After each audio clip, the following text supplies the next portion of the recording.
Hello అండి. అందరికీ నమస్కారం. పూజా మందిరం గురించి చాలా సందేహాలే ఉంటాయి. అసలు పూజా మందిరం ఎప్పుడు శుభ్రం చేసుకోవాలి? దేవుడి పటాలు ఏ రోజు తీయాలి? ఏ రోజు తీయకూడదు? ఏ వేలుతో బొట్టు పెట్టాలి? ఇంట్లో ఏ ఫోటోలు ఉండొచ్చు? ఏ ఫోటోలు ఉండకూడదు? ఇవన్నీ కూడా పూర్తిగా వివరంగా ఈ వీడియోలో తెలుసుకుందాం. ఎక్కడా స్కిప్ చేయకుండా చూడండి. వారానికి ఒకసారైనా కంపల్సరీగా మనం పూజా మందిరాన్ని శుభ్రం చేసుకోవాలి. వీలు కుదరని వాళ్ళు ఖచ్చితంగా డేట్స్ అవి వస్తాయి కదండీ! డేట్స్ వచ్చినా రాకపోయినా నెలలో ఒకసారైనా డీప్ క్లీనింగ్ చేసుకోవాలి. మొత్తం ఫుల్లుగా నీట్‌గా. నేనైతే అసలు ఏ రోజు చేయాలి, ఏ రోజు చేయకూడదు అనేది చెప్తాను. ముందుగా ఒక ప్లేట్‌లోకి కుంకుమ, పసుపు, గంధం అయితే తీసుకోండి.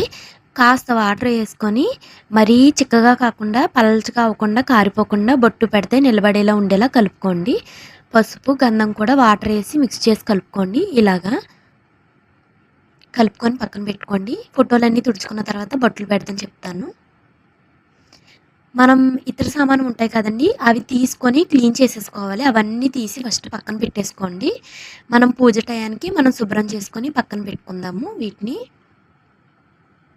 దేవుడి పటాలు అస్సలు నేల మీద పెట్టకూడదు. మనమైతే ఒక మెత్తని క్లాత్ ఏదన్నా తీసుకొని, టవల్ గానీ, మంచి వస్త్రం తీసుకొని కింద వేసుకొని దాని మీద మాత్రమే ఫోటోలైతే పెట్టాలి. నేల మీద అస్సలు పెట్టకూడదండి.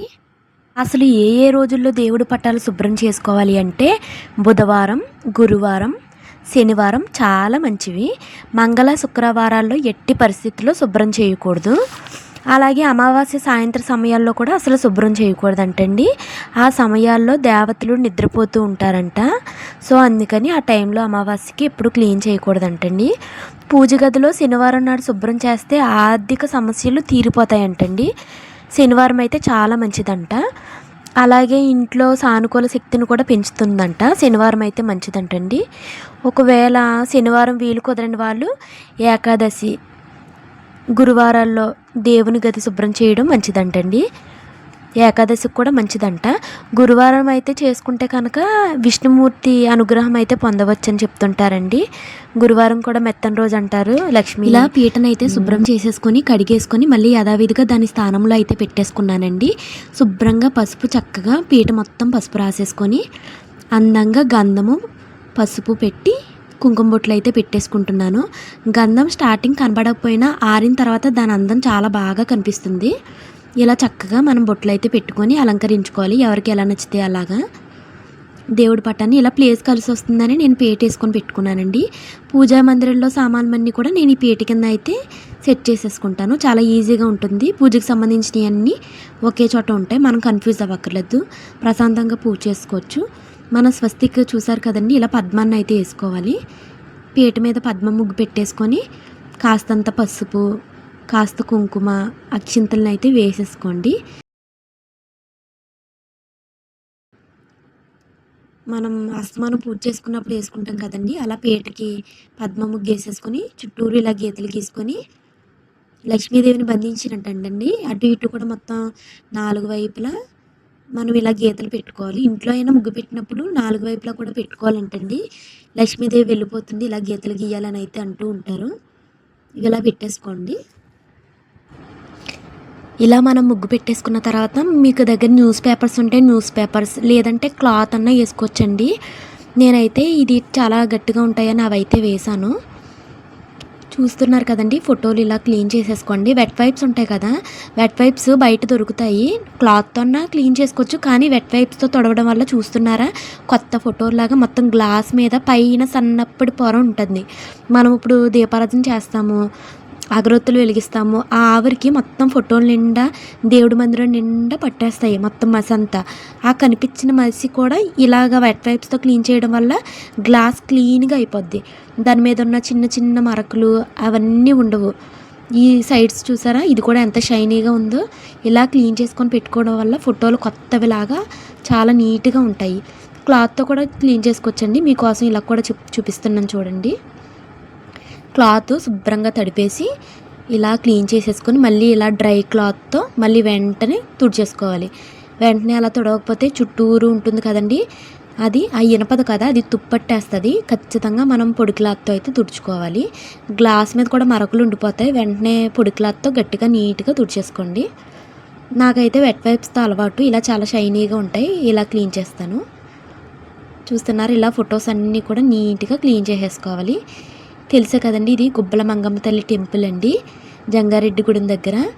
దానికి చాలా చరిత్రే ఉంది అమ్మవారిది, చెప్తేనే గూస్‌బంప్స్ వచ్చేస్తాయి. చాలా బాగుంటుంది ఆ టెంపుల్ కూడా. ఇలా అన్నీ ఒక్కొక్క ఫోటో కూడా అన్నీ చాలా నీట్గా క్లీన్ చేసేసుకోండి. నేను ఈ మధ్యనే పెట్టాను బొట్లు, మళ్ళీ క్లీన్ చేసేస్తాను వెంటనే. ఇలా బొట్లు ఏమీ ఉండకుండా క్లీన్ చేసేసుకోండి. చిన్న చిన్న ప్రమిదలు చిన్నవి ఉంటాయి కదండి, దేవుడి పటాలు విగ్రహాలు లాంటి బుల్లి అవన్నీ కూడా వాటర్లో అయితే శుభ్రంగా కడిగేసుకోండి. చూసారా, ఇలా బొట్లు పెట్టుకోండి అందంగా. బొట్లు చాలామందికి డౌట్ ఉంటుంది, ఉంగరం వేలుతో మాత్రమే పెట్టాలి, అస్సలు చూపుడు వేలు అయితే ఉపయోగించకూడదంట. దేవుడికి ఫోటోలు బొట్లు పెట్టినప్పుడు ఎప్పుడు ఉంగరం వేలునే యూజ్ చేయాలి. చూస్తున్నట్టయితే నేను ఇక్కడ ధూప్ స్టిక్ని అయితే యూజ్ చేస్తున్నానండి. నేను ఏదో ఇంకా చిన్నగా వస్తాయి కదని నాకు అనిపించింది, అప్పటికప్పుడు అయితే నేను ధూప్ స్టిక్ కుంకుమలో ముంచి ఇలా బొట్లు పెట్టుకుంటున్నాను. షేప్ రౌండ్గా చాలా నీట్గా వస్తుంది. ఇలా అన్ని ఫోటోలకి కూడా మీకు నచ్చినట్టు ఇలా అలంకరించుకోండి. తెలిసి తెలియక ఫస్ట్ అందరం తప్పులు చేస్తాము. చిన్న చిన్న విషయాలు తెలియలేని నేను తెలుసుకునే మీతో చెప్పాలని మాత్రం షేర్ చేసుకుంటున్నాను. నెక్స్ట్ టైం మీరు పెట్టినప్పుడు కూడా ఇవి పాటిస్తారని కోరుకుంటున్నాను. చూస్తున్నారండి, లక్ష్మీదేవి ఫోటో అండి. ఇలా అన్నీ ఈజీగా మనం క్లీన్ చేసేసుకోవాలి. మంత్లీ ఒకసారి ఇలా ఈజీగా క్లీన్ చేసుకోవడం వల్ల మన ఫోటోలు దేవుడి గది అంత నీట్గా ఉంటుంది. ఒక 10 డేస్కి క్లీన్ చేసుకుంటే ఇంకా మంచిది, మీ వీలు పెట్టండి. అమావాస్య రోజు అయితే అస్సలు ముట్టుకోకూడదంట. చాలామంది తెలియక కొంచెం చూసుకోకుండా ఆ రోజు కూడా తీస్తారు.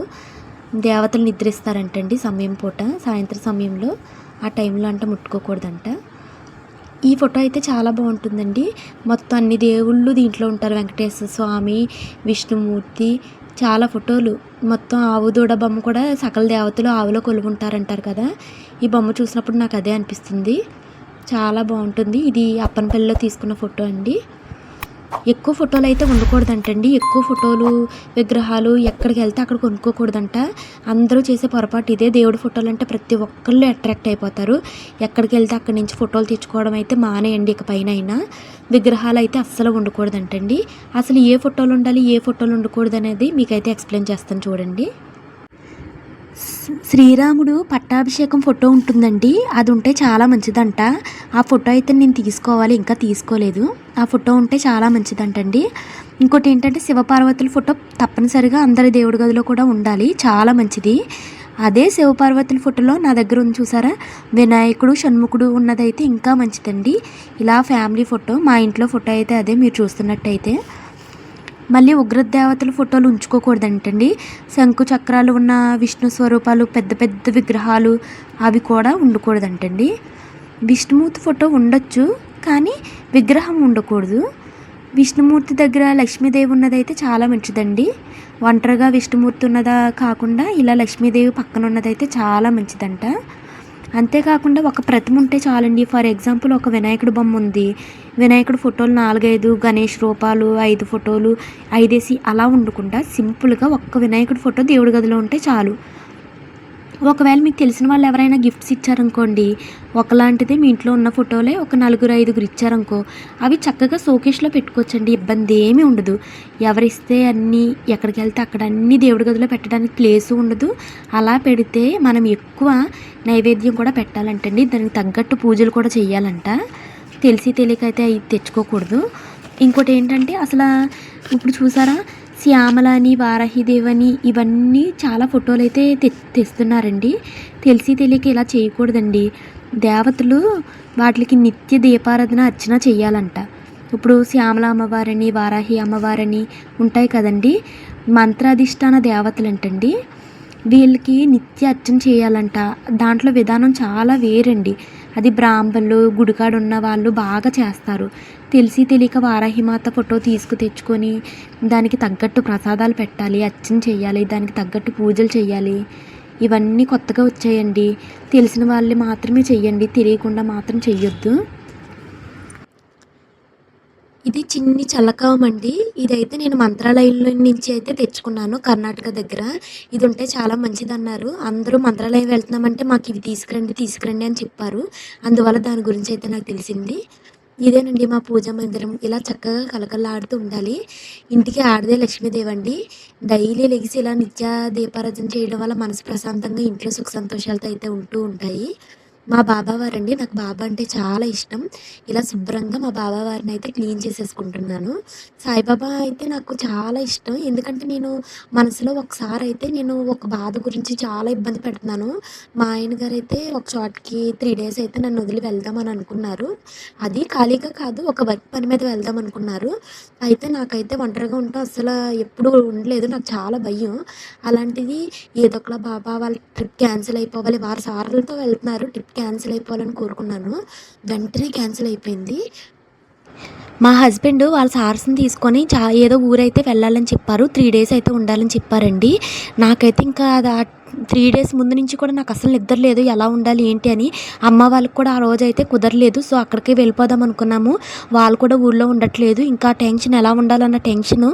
ఎలా అయితే నేను స్వామివారికి ఆ పాదాలు పట్టుకొని ఏదో ఒకలా వాళ్ళ ట్రిప్ క్యాన్సిల్ చేయి బాబా అని చాలా దండం పెట్టుకున్నాను.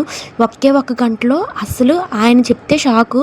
వాళ్ళ ఫ్రెండ్స్ ఎవరో కుదరట్లేదంట. ట్రిప్ అయితే కన్ఫర్మ్ 100% అని చెప్పినా తను ఏం చెప్పాడంటే ట్రిప్ అయితే క్యాన్సిల్ అయిపోయింది. సార్ వాళ్ళ ఫ్రెండ్స్ ఎవరో ఇద్దరు రావట్లేదంట. అందుకని ట్రిప్ క్యాన్సిల్ అయిపోయిందని చెప్పాడు. ఇంకా హ్యాపీనెస్ అయితే ఇంక బాబా కాళ్ళ దగ్గర పడి నేనైతే పిచ్చ గొంతులు వేసేసాను. అంతలాగా మనం మనసారా మనం బాధపడ్డామంటే సాయిబాబా భక్తుల మట్టుకు ఎప్పుడూ నిరాశ చెందనివ్వడు. నాకైతే ఫుల్ హ్యాపీ అనిపించింది ఆ రోజు. మా ఆయనతో కూడా చెప్పాను. అసలు ఇలా కోరుకున్నాను లేదా బాబా ఇలా చేశారని. చాలా ఆనందపడిపోయాను. తను కూడా చాలా షాక్ అయ్యాడు నేను చేసిన పనులకి. అస్సలు నేను ఎంత గంతులేసేసి చాలా ఆనందపడిపోయాను.